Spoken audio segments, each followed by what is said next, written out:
Awak? Ni apa ni? Ni apa ni? Saya bayam. Saya tahu ni bayam. Tapi awak tahu kan yang saya benci bayam? Berapa kali saya nak cakap dengan awak ni? Sangat ke tak faham ke yang saya tak suka, saya benci? Kenapa susah sangat awak nak faham ni? Apa masalah awak? Saya lupa.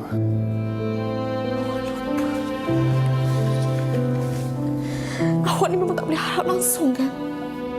Saya benci awak! Ah! Mengharapkan kamu jika bukan cinta, mau apa hati?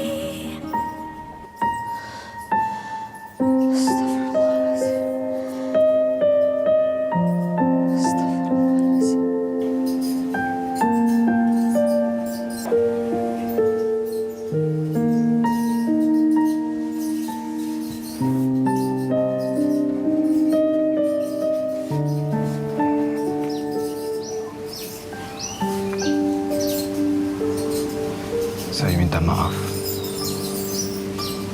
kalau saya tak berapa sensitif dengan keadaan awak sekarang ni.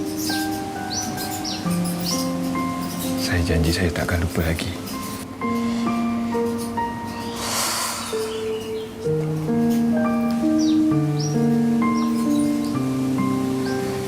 Saya tahu awak tertekan. Lagi-lagi awak mengandung macam ni. Kalaulah boleh pindah perasaan tertekan awak tu dekat saya, dah lama dah saya buat. Saya sanggup buat apa saja untuk awak. Lakonan hebat Jana Nik dan juga Errol Zafril dalam petikan drama Cari Aku di Syurga yang saya kira sebenarnya sangat-sangat menggambarkan topik yang kita nak bawakan pada hari ini, iaitu anxiety dan juga depresi. Di mana kalau kita tengok watak Jana dalam tu tadi, daripada keluarga yang kaya, kemudian pergi tinggal di rumah suami yang miskin dan sebagainya, melalui fasa dan emosi yang berbeza dari sudut mentalnya. Dan apa juga yang nak kita ambil daripada kisah tersebut adalah bagaimana pentingnya sokongan dan juga pemahaman insan-insan di sekeliling kita dalam membantu emosi dan juga mental mereka yang mengalami masalah ini. Bukan kita nak berkongsi tentang ini, tetapi kita akan bersama dengan mereka yang lebih pakar dan ada pengalaman melalui kisah ini. Kita bersama dengan dua orang tetamu kita yang berada dalam talian ketika ini. Kalau boleh diperkenalkan, kita bersama dengan Dr. Nurul Nadia Ismail selaku pakar psikiatri dan juga kesihatan mental daripada KKM. Assalamualaikum, apa khabar Dr. Nurul? Waalaikumsalam warahmatullahi wabarakatuh. Apa khabar Fiza dan juga Yohana? Alhamdulillah. Semakin pulih. Terima kasih doktor kerana sudi bersama dengan kami dan seluruh penonton wanita hari ini. Dan kita juga bersama dengan seorang yang saya kira boleh dikatakan antara advocate berkenaan dengan depression dan juga anxiety ini. Kita sering bawa beliau juga menjadi tetamu untuk membincangkan topik ini. Kita bersama dengan Karl Syafiq. Assalamualaikum Karl. Waalaikumsalam, apa khabar di studio sana tu? Sihat, Alhamdulillah. Ya Allah, sihat. Apa khabar doktor? Alhamdulillah, sihat. Saya lama tak berjumpa dengan Syafiq ni secara bersua muka lah kan. Syafiq ni rakan lama kami. Dulu sama-sama berediting kat office ni. Kita nak lama betul tak lupa kan? Saya dapat tonton Fiza dekat Wanita hari ini pun saya rasa macam dapat juga tengok Fiza. Alhamdulillah. So sweet. Tapi apa-apa pun yang penting kita semua dalam keadaan yang baik, bukan saja dari sudut fizikal kita tetapi kesihatan mental kita. Ini yang kita nak bertanya kepada doktor. Doktor, kalau kita bercakap tentang anxiety maupun depresi, kemurungan ini, kita selalu sebut, tapi sama ada kita tahu betul-betul faham, kita tahu apakah yang dimaksudkan sebagai anxiety ataupun depresi itu yang menjadi persoalannya. Kalau boleh doktor kongsikan, adakah dua perkara ini perkara yang sama ataupun sebenarnya ada perbezaan antara kedua-dua masalah ini? Okey, that's soalan yang sangat bagus ya, Fiza. Sebenarnya kalau kita nak katakan bahawa apakah persamaan ataupun perbezaan, sebenarnya anxiety dan juga kemurungan kita boleh kategorikan kepada dua kategori kesihatan mental ataupun penyakit mental yang berbeza. Okey, itu yang pertama. Walau bagaimanapun kita kena faham terdapat simptom-simptom yang overlap juga antara satu sama lain. Malahan kajian juga menunjukkan bahawa mereka yang mengalami anxiety hampir 40 ke 50% akan mengalami simptom-simptom kemurungan. Dan mereka yang mengalami kemurungan dalam 60 ke 70% juga akan mengalami simptom-simptom anxiety. Okay, so basically mereka adalah berbeza, tidak sama, tetapi mungkin boleh mempunyai simptom-simptom overlap. So itu adalah secara kita kata ringkasnya lah apakah kesamaan ataupun perbezaan antara kemurungan dan juga anxiety. Dari segi istilah kemurungan itu sendiri adalah kita boleh katakan sebagai mood disorder ataupun kecelaruan dari segi emosi ataupun mood. Okey, secara umumnya. Manakala anxiety ni pula kita katakan sebagai neurotic disorder ataupun kecelaruan dari segi neurosis. Okay, so walaupun sebenarnya kemurungan kita katakan sebagai mood disorder kan, kalau kita nak cakap kemurungan itu sendiri kena ada dua simptom yang utamalah. So sebagai contoh, seseorang itu perlu mengalami perasaan sedih ataupun murung ataupun pilu secara berterusan pada kebanyakan hari, kebanyakan masa selama sekurang-kurangnya 2 minggu ataupun 14 hari. So itu adalah antara simptom utama. Ataupun katakan dia rasa macam mood dia taklah teruk sangat, tapi dia merasakan bahawa dia hilang minat untuk nak buat segala aktiviti yang sebelum ni memberikan makna dalam hidup dia, dan hilang minat ini juga adalah secara berterusan selama 2 minggu berturut-turut. So itulah yang kita katakan sebagai antara simptom utamalah yang kita kata simptom kemurungan. Okay. Dan kita akan walau bagaimanapun sebelum seseorang itu boleh dikatakan mempunyai major depressive disorder ataupun kemurungan klinikal, kemurungan klinikal ni yang kita akan fokuslah pada hari ini, ialah selain daripada dua simptom tadi, dia kena ada simptom masalah sukar untuk tidur ataupun kita kata hypersomnia. Dia nak tidur je sepanjang hari. Ataupun dari segi makan kan, dari segi makan dia hilang selera makan, ataupun dia nak makan tapi dia makan tu macam tak ada perasaan. Dia just nak makan je. Lepas tu dia akan ada hilang fokus ataupun dia tak boleh nak fokus, malahan nak buat keputusan-keputusan mudah dalam kehidupan seharian dia pun sudah sangat sukar kan. Sebagai contoh lah kalau wanita kan, sebab kita ada rancangan wanita hari ini, mungkin Syafiq juga kan sebagai seorang selebriti, selalu bila nak keluar kita dah tahu dah nak pakai baju apa kan. It would be such distressing situasi nak pilih baju apa, warna apa dan sebagainya kan. Tapi bagi mereka yang murung, even keputusan tersebut pun boleh menjadi satu bebanan kepada mereka. Boleh tukar 4-5 jenis baju satu pagi. Dahsyat juga ya. Ada lagi nak ditambah ke doktor? Dia bukanlah nak kata macam simptom yang utama, tapi dia macam kita nak kata contoh lah. Contoh apabila seseorang itu tak boleh nak buat keputusan. Okey, baik. Banyak sebenarnya yang doktor dah kongsikan, terutamanya dari segi simptom-simptom Hafiza. Sebab apa tahu, kadang-kadang kalau kita dapat kesan perkara-perkara yang disebutkan oleh doktor itu tadi, simptom-simptom itu tadi ada dalam diri kita, mungkin sedikit lebih mudah untuk kita pergi berjumpa dengan orang yang sepatutnya. Kadang-kadang terjadi juga apabila mereka sendiri tidak tahu yang mereka sedang berada dalam anxiety dan juga depresi. Dan ini juga yang saya nak tanya kepada Syafiq. Kalau Syafiq boleh kongsikan. Syafiq juga seringkali bercakap tentang mental health awareness di laman sosial secara umum dan sebagainya. Tetapi kalau nak dibandingkan Syafiq, dahulu dan sekarang ini, mungkin sifat keterbukaan masyarakat kita bila kita bercakap tentang mental health ini bukan lagi sesuatu perkara yang tabu. Kalau dulu rasa takut-takut nak cakap, kalau kita sendiri ada masalah mental ni, kita juga rasa takut, rasa malu nak berkongsi dengan umum. Tetapi sekarang konteksnya mungkin sedikit berbeza. Apa pendapat Syafiq? Daripada apa yang saya perhatikan lah ya, tak jauh pun waktu perbezaan antara orang menganggap perkara ini sebagai tabu tu, mungkin 10 tahun lepas orang masih lagi menganggap siapa yang ada ataupun gelutan dengan masalah mental ni adalah orang gila ataupun orang yang tak siuman dan sebagainya. Itu yang sering dilabel lah kan Syafiq? Itu persepsi masyarakat kan? Itu persepsi masyarakat yang sering kali orang kata kita dengar dan lihat. Dan sebagai contoh, saya sendiri pernah menyaksikan orang yang bergelut dengan masalah mental ni, dengan depresi, keluarga dia sendiri mengurung dia dalam rumah, tak bagi dia keluar sebab malu untuk orang supaya orang ramai ataupun jiran-jiran, rakan sekerja dan orang sekeliling tidak menganggap anaknya gila. Ya. Dia punya mungkin cara keluarganya tu untuk protektif lah, maksudnya dia rasa nak melindungi anaknya, tetapi dengan cara itu mereka akan kata sebenarnya lebih risau tentang pandangan orang yang mengatakan bahawa anaknya mungkin tak berapa siomat. Saya rasa benda itu tak jauh pun, sebab yang apa yang saya saksikan tu tak sampai pun 10 tahun lepas. So dalam masa yang cepat sebenarnya lebih ramai orang terbuka dan juga kita ada lebih banyak platform yang mana kita boleh berkongsi dan juga memberikan pandangan tentang masalah mental ni sebenarnya.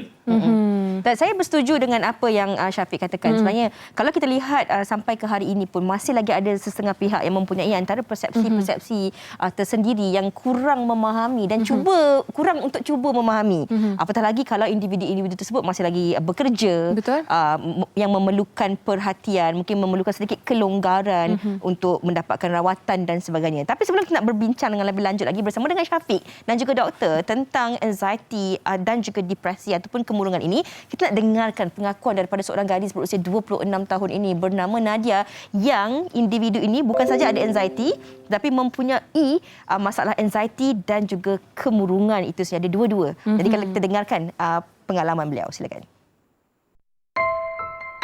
Menghadapi kemurungan maupun kerisauan melampau secara lazimnya sering dianggap sebagai salah satu masalah kesihatan mental yang tidak penting bagi sesetengah golongan. Rata-rata ramai yang tidak menyedari bahawa memahami situasi mereka yang mempunyai gangguan mental itu sebenarnya mampu membantu menyelamatkan mereka daripada melakukan pelbagai perkara yang tidak diingini. Seperti yang dialami sendiri oleh Nadia, 26 tahun, dia yang telah disahkan mempunyai generalized anxiety disorder with depression mode sejak 6 bulan yang lalu. Pelbagai peristiwa hitam yang menimpa dirinya sebelum ini ternyata telah memberi kesan yang amat mendalam sekaligus menyebabkan dia sering merasa tidak dihargai dan merasa takut akan kehilangan kenalan di sekelilingnya. Pada mulanya saya tak sangka pun yang saya sebenarnya dah lama dah ada simptom anxiety dan depression ni. Jadi benda ni pun dah mula trigger lagi teruk pada 6 ke 8 bulan yang lepas. Kebetulan masa tu pun saya baru je lepas putus cinta dengan bekas teman lelaki saya, dan masa tu juga saya baru lepas ditimpa musibah dengan disahkan positif COVID-19 pada kategori 4. Jadi masa itulah ada lakukan pemeriksaan doktor dan didapati saya ada sedikit tanda-tanda kemurungan. Jadi bila benda itu terjadi dalam waktu yang sama, lepas satu-satu masalah saya jadi susah nak handle. Saya punya degupan jantung makin laju, saya mula rasa macam mual bila saya ada kat tempat yang ramai orang. Dan paling obvious bila saya mengalami masalah tak boleh nak tidur malam, saya jadi lebih sensitif dan seterusnya saya akan nangislah tanpa henti sehingga saya rasa sakit dada. Lepas tu tangan saya mula menggeletar. Kadang-kadang benda tu terjadi pun tanpa sebab dan saya sendiri tak tahu kenapa. Dan seterusnya akan menyebabkan saya rasa down lah, saya rasa terlampau sedih. So masa ni lah doktor sahkan saya ada anxiety disorder dan ada sedikit tanda-tanda depression. So bermula dari situlah sehingga sekarang saya masih dapatkan rawatan dekat hospital dan saya diperlukan untuk memakan beberapa jenis ubat yang bertujuan untuk membantu mengawal emosi saya lah dalam kehidupan seharian. Macam mana saya nak cakap, sakit sebenarnya bila you sendiri yang mengalami situasi macam tu. Saya selalu sangat rasa macam orang sekeliling saya sebenarnya tak kisah pasal saya. Dan saya selalu rasa macam saya ni satu beban lah buat mereka. Tambah lagi macam keluarga saya bukanlah jenis satu keluarga yang faham sangat tentang kesihatan mental ni. Jadi saya tak dapat sokongan yang seperti mana yang saya bayangkan lah. Macam kawan-kawan pula ada juga yang buat keputusan untuk tidak berkawan dengan saya dah. Tapi ada juga 2-3 orang yang memang ada untuk saya. Tapi itulah tak semua orang fahamkan. Macam saya bila ada benda yang trigger saya tu, saya dah pernah sampailah melakukan perkara yang di luar jangkaan dan selalu sangat terfikir untuk lakukan benda yang sama. Sometimes bila saya dah mula nangis tu, saya dah memang tak sedar apa yang jadi. Saya mula garu seluruh tangan saya sebab saya rasa macam tak selesa dengan diri sendiri dan saya rasa macam saya ni satu beban yang besar lah buat mereka. Saya sebenarnya berharaplah yang saya akan dapat pulih suatu hari nanti sebab saya Saya dah penat sebenarnya bila setiap hari tak boleh tidur, bila setiap hari akan dapat mimpi buruk dan mimpi buruk tu akan menyebabkan saya rasa murung, saya rasa anxious. Jadi tak ada apa yang saya nak selain daripada dapat rasa balik nikmat untuk jadi bahagia semula macam dulu. Saya pun berharap juga agar orang lain akan lebih memahamilah dan cuba untuk faham situasi mereka yang sama macam saya. Kadang-kadang tu kita nampak je orang tu okey, tapi sebenarnya kita tak tahu kan apa yang orang tu lalui dalam kehidupan mereka. Itu dia doktor. Saya kira pengalaman dan perkongsian yang dikongsikan oleh Nadia yang baru saja berusia 26 tahun. Anak muda ini pastinya mempunyai impian dan juga cita-cita yang besar untuk meneruskan kehidupan seperti biasa. Dan saya kira bukan saya sahaja dan Uyana di studio merasa sebab dengan perkongsian tersebut, tapi juga penonton-penonton. Ini seperti yang telah pun kita kongsikan di awal tadi. Kalau jatuh, sakit, luka nampak di luar. Tapi bila cakap tentang kesihatan mental ini yang kita nak kongsikan kepada penonton. Seperti yang diluahkan oleh Nadia tadi. Tak semua orang faham. Tak semua orang, kita bukan, saya kira bagi Nadia sendiri bukan mengharapkan simpati, tapi pemahaman insan-insan di sekeliling. Kita mungkin tak mampu nak memberi kesembuhan kerana kita bukan doktor, tapi sekurang-kurangnya sokongan yang kuat daripada insan-insan yang paling dekat dengan kita. Contohnya keluarga, sahabat-sahabat di pejabat maupun rakan-rakan, itu yang akan memberi satu peluang dan ruang yang dapat memberi kesembuhan yang lebih cepat mungkin kepada individu-individu ini jika mereka ini dapat diberi sokongan dan juga dukungan daripada insan-insan yang tepat, doktor. Mungkin doktor boleh kongsikan. Okey, kalau kita nak bercakap tentang sokongan, macam yang Fiza cakap tadi itulah kan, kita bukan nak mengharapkan simpati kan, tetapi sebenarnya apa yang diharapkan ialah lebih kepada penerimaan. Penerimaan masyarakat untuk menerima bahawa penyakit mental ini juga merupakan salah satu penyakit yang perlu diberikan perhatian dan ianya bukanlah disebabkan oleh stigma ataupun labeling-labeling yang lekat bersama dengan penyakit mental. Sebagai contoh kan, kalau katakan bila seseorang itu mempunyai anxiety disorder kan, dia macam macam yang tadi Cik Nadia katakan, tiba-tiba menjadi takut secara tiba-tiba, berasa macam berdebar-debar, jantung berdebar-debar dan sebagainya kan. So kadang-kadang bila orang mengalami perasaan tersebut, mereka akan cuba menjauhkan diri kan. So stigma masyarakat ialah kau ni tak cukup kuat lah, kau ni sombong lah, kau ni tak cuba lawan dengan baik lah. Ataupun kadang-kadang kalau kemurungan kan, mungkin saudara Syafiq pun mungkin pernah menerima label seperti tak cukup iman ke, tak cukup solat, kebergantungan kepada Tuhan tiada kan. So sebenarnya stigma-stigma yang ada di kalangan masyarakat terhadap mereka yang menderita daripada penyakit mental inilah yang sebenarnya menyebabkan kenapa ramai sangat para pesakit yang lambat datang mendapatkan rawatan kan. Bila dah teruk sangat barulah mereka akan datang buat rawatan kerana bagi mereka tiada pilihan lain kan. So ini semua adalah disebabkan oleh stigma. So apabila kita lebih banyak bercakap kan, sebagai contoh influencer ataupun selebriti terkenal sebagaimana saudara Syafiq lakukan kan, kita juga tahu bahawa Sarimah Ibrahim juga ada terlibat dengan mental health awareness. Tentang kesihatan mental ni. So semua itu sebenarnya membuka ruang kepada masyarakat untuk menerima bahawa penyakit mental ini bukanlah disebabkan oleh buat-buat, bukan disebabkan oleh kemalasan, bukan disebabkan oleh boleh menyebabkan malu dan sebagainya kan, tetapi ialah ada satu penyakit yang wajar mendapatkan keadilan dan juga perhatian serta rawatan yang sewajarnya. Dan apabila mereka ini dirawat kan, mereka ini juga masih mampu lagi untuk bersama-sama dengan komuniti dan juga untuk sama-sama menyumbang kepada masyarakat. Bukannya kita nak kata bahawa mereka pesakit mental, bahawa mereka memerlukan bantuan sepanjang masa. Tidak ya, mereka hanya perlukan bantuan semasa penyakit akut itu sahaja. Selepas mereka sembuh, mereka boleh pergi semula kepada komuniti dan menyumbang sebagai sebagaimana sebelumnya. So itu saya rasa mesej yang kita semua kena faham. Betul. Dan doktor, kalau kita bercakap dalam konteks sekarang kan Fiza, mungkin seperti Syafiq dan ramai lagi selebriti-selebriti lain ataupun public figure lain yang pernah tampil ke hadapan cuba untuk bercakap dan menyuarakan tentang masalah mental dan juga kesedaran tentang masalah mental. Tetapi mungkin ada kalangan masyarakat yang menganggap bahawa ini drama sahaja ataupun ini sesuatu yang dibuat-buat ataupun sekadar untuk mendapatkan perhatian. Mungkin ini juga yang akan membuatkan setengah orang untuk berasa takut, malu dan juga ragu-ragu sama ada untuk berkongsi dan bercakap tentang kesedaran mental ataupun tidak. Kalau Syafiq boleh kongsikan, pada saat dan ketika apabila dilanda zaman kegelapan orang kata dilanda kemurungan dan sebagainya. Apa perkara pertama yang Syafiq lakukan? Mungkin perkongsian Syafiq ini juga dapat membantu mereka di luar sana yang rasakan bahawa aku sedang berada dalam anxiety dan juga depresi tetapi aku tak tahu bagaimana cara dan juga saluran yang tepat untuk aku suarakan pendapat aku dan mendapatkan bantuan. Syafiq boleh unmute? Okay, maafkan saya. Untuk kes saya, sebenarnya langsung tak menyedari bahawa saya berada dalam fasa itu.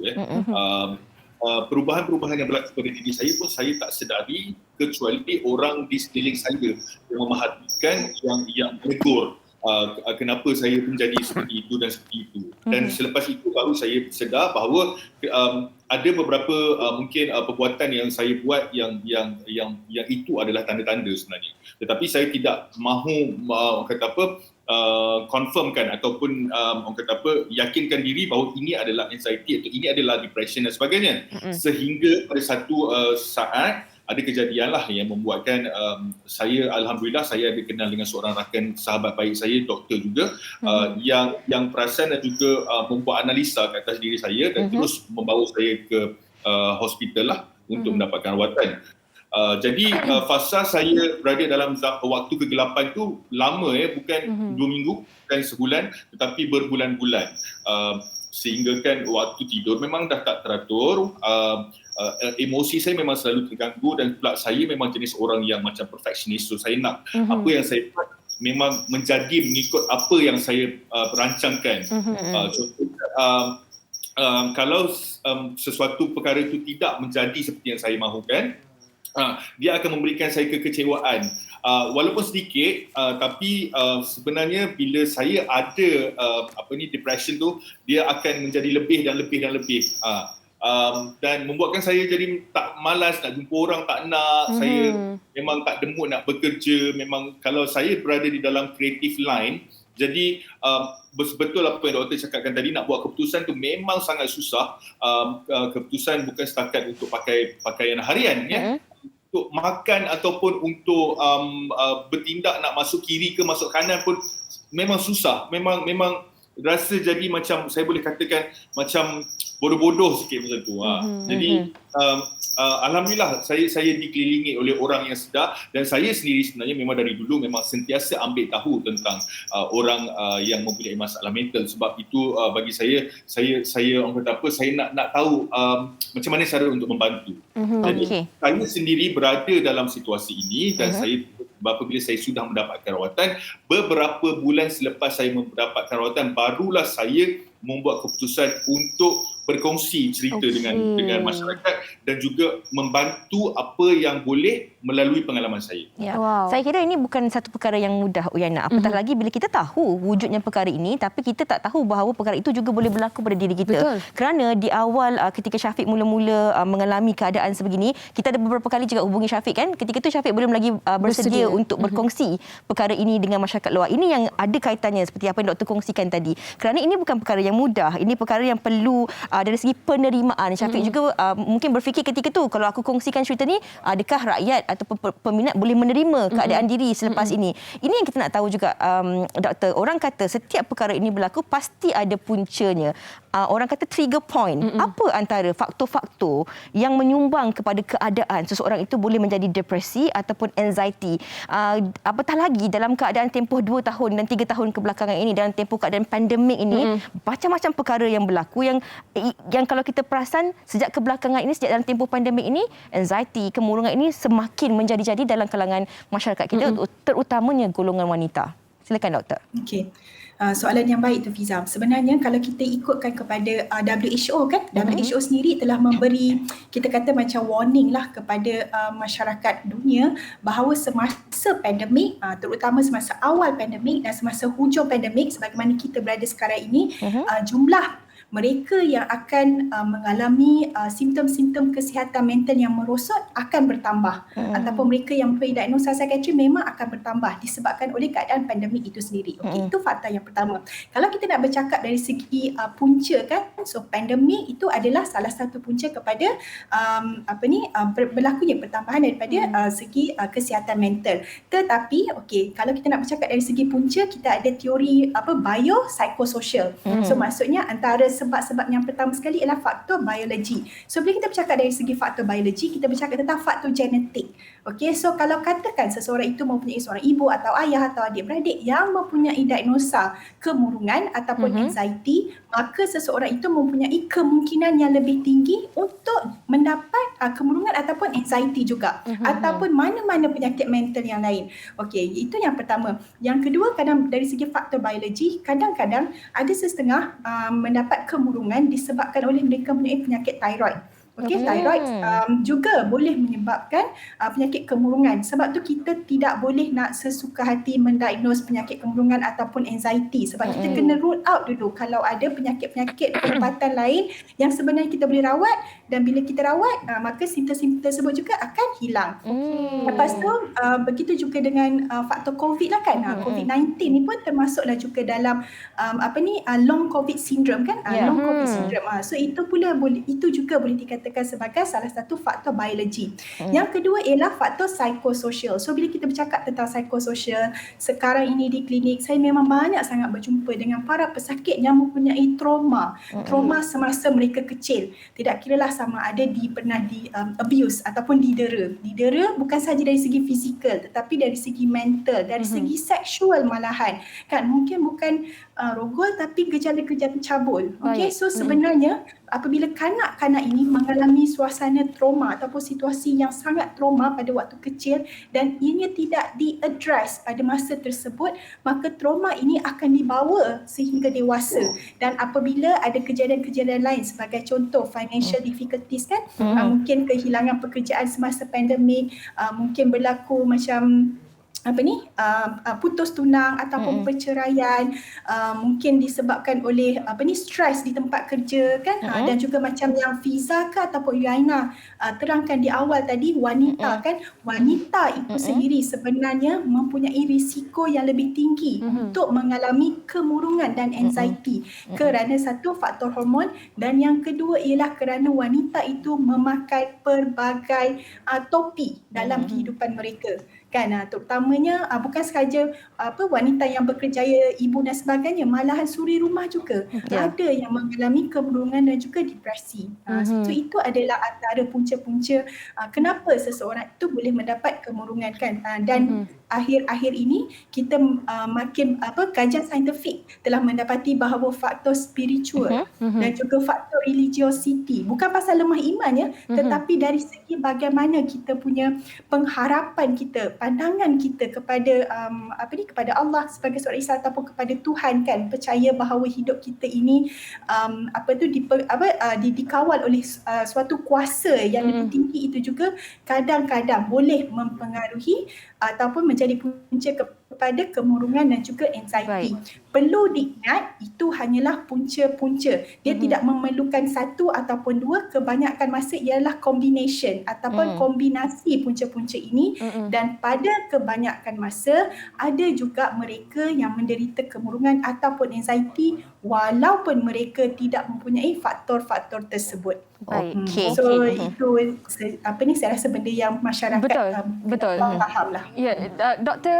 Syafiq, kita dah bercakap banyak tentang anxiety dan depression, apa yang ditaktifkan dan faktor, simptom dan sebagainya. Tetapi saya kira di hujung perbincangan kita ni, saya kira sangat-sangat wajar untuk kita bercakap tentang rawatan. Apa sebenarnya yang boleh mereka yang sedang menghadapi anxiety dan depresi ini lakukan untuk membaik pulih diri mereka? Sebelum kita bertanya kepada doktor, secara ringkasnya. Secara ringkas mungkin Syafiq sendiri boleh berkongsi dengan penonton kita semua, silakan. Okey, saya nak ingatkan kepada keluarga, orang sekeliling, sesiapa saja yang anda rasa mungkin ada simptom-simptom anxiety. Mungkin diri dia sendiri tidak menyedari dia adalah pesakit. Jadi kita harus cepat-cepat bantu dia, bawa dia untuk mendapatkan rawatan secepat mungkin. Di hospital kerajaan pun ada, di hospital swasta pun ada. Jangan risau, ada NGO, ada ramai lagi orang yang badan-badan di luar sana yang ingin membantu, dan juga tahu cara yang betul untuk membantu orang yang menghadapi ataupun mengalami anxiety dan juga depresi ni.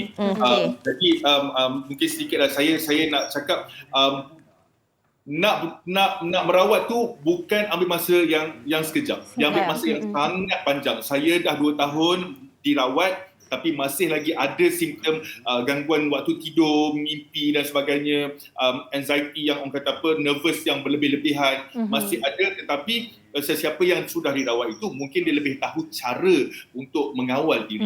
Okey, baiklah.